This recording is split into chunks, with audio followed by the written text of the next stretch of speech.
In my guest, Rena Shah, who's a political analyst and former senior aide to two Republican members of Congress. Let's just start with this idea that the Democrats are calling for that and well, the bill is being read out loud now, 940 pages long, 12 possible hours of this to go through. A delaying tactic or a good idea?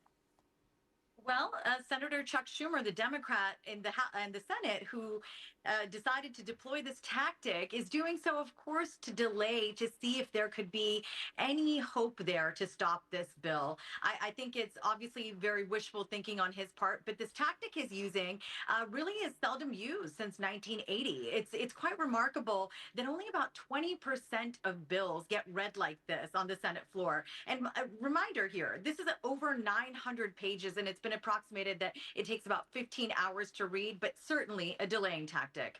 15 hours to read. Well, we're watching the live shot there. Just explain to us the contentious part of this. Republicans are divided.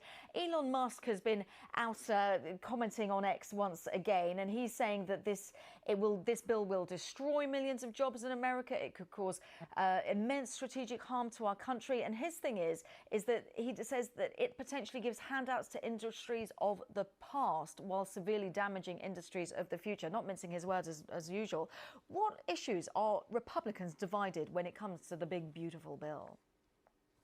Well, first things first, let's be clear. Elon Musk, who was a trusted advisor to President Donald Trump in these many months since he took office again, he is somebody who has benefited a great deal from handouts from the federal government, subsidies that have allowed him to grow Tesla into the juggernaut that it is. So he's taking great issue with this bill because, again, like he said, he feels that it rewards industries of yesteryear, not those like his that are more forward looking, relying on, again, renewable and sources that really are now all the talk. In terms of competing with China, that is something that great many Republicans want to do. And what they feel that this big, beautiful bill does is helps out a lot of Republican lobbyists. And so now I think it's very important to be very clear on really who benefits and who loses out here. Democrats are saying that it's the working class, it's the marginalized, it's the people who are poor and can't afford health care or food, for example. This is really landmark legislation when it comes to reshaping America's fiscal priorities, particularly with things like Medicaid, which help our people who are not able to afford health care get access to care. But people who are beneficiaries of SNAP, that is a supplemental nutrition program known as food stamps. Those people are also seen to be losing out. Republicans push back and say, no, no, no. We are just creating work requirements here. This is about accountability and transparency on how the federal government uses our money. And now let me quickly jump to that last point here. What I have seen take place on Capitol Hill this weekend and continue to see playing out right now as we speak is the Republican Party fractured. Though some Republicans came together yesterday, all but two, to help the procedural vote move forward. And again, we are not at that final vote on this big, beautiful bill as yet in the Senate. What I see is MAGA 1 and MAGA 2. MAGA 1 basically says, hey, President Trump, anything you want to do, we'll have your back. We will do whatever you say. MAGA 2 is saying, hey, we don't want to increase federal spending. We want more cuts or less cuts.